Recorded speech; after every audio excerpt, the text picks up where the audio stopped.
त्याग के 3 रूप हैं, तन का त्याग, मन का त्याग और धन का त्याग। पन्नाधाय के त्याग की कहानी।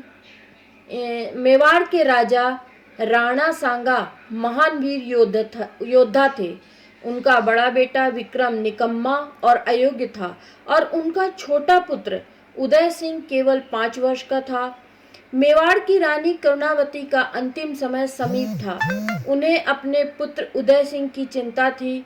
उन्होंने अपनी दासी पन्ना को बुलाया और अपना पुत्र सौंप दिया।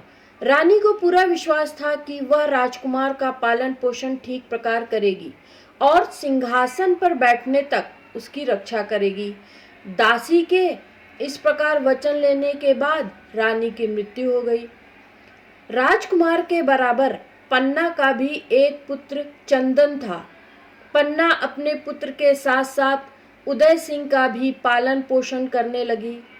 एक दिन दासी पन्ना को पता चला कि उसका चाचा बनवीर राजकुमार की हत्या कर सिंहासन पर बैठना चाहता है। अब उदय सिंह के जीवन की चिंता पन्ना को रात दिन सताने लगी। उधर बनवीर सत्ता के नशे में चूर हो गया।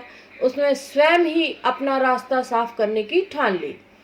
अमावस की अंधेरी रात थी। अचानक एक विश्वसनीय सेवक ने आकर पन्ना को सूचना दी कि बनवीर ने विक्रम की हत्या कर दी है और खूनी तलवार लिए वह इधर ही आ रहा है। पन्ना ने धैर्य से काम लिया। उसने सोते हुए राजकुमार के बहुमूल्य वस्त्र आभूषण उतारकर अपने पुत्र चंदन को पहना दिए और अपने पुत्र के साधारण वस्त्र राजकुमार को पहना दिए और राजकुमार के बिस्तर पर अपने पुत्र चंदन को सुला दिया और एक बड़ा सा टोकरा लाकर राजकुमार को उसमें बैठा दिया और सेवक से बोली, इस टोकरे को लेकर तुम नदी के तट पर जाकर मेरी प्रतीक्षा करो, मैं थोड़ी देर में पहुंचती हूँ। सेवक टोकरा लेकर पिछले द्वार से जैसे ही निकला, बनवीर अंदर आ गया।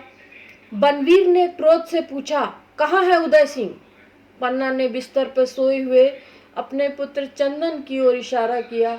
बनवीर ने तलवार से बालक के 2 टुकड़े कर दिए। राजकुमार उदय सिंह की रक्षा के लिए पन्ना ने अपने पुत्र का बलिदान कर दिया और महारानी को दिए हुए वचन का पालन किया। पन्ना इस बलिदान के कारण आज भी अमर है। बिना किसी स्वार्थ के दूसरों की भलाई करना निस्वार्थ सेवा कहलाता है। निस्वार्थ सेवक कभी भी बदले की आशा नहीं करता। वृक्ष दूसरों की भलाई के लिए फल देकर सकते हैं। नदियां दूसरों की भलाई के लिए जल प्रवाह करती हैं।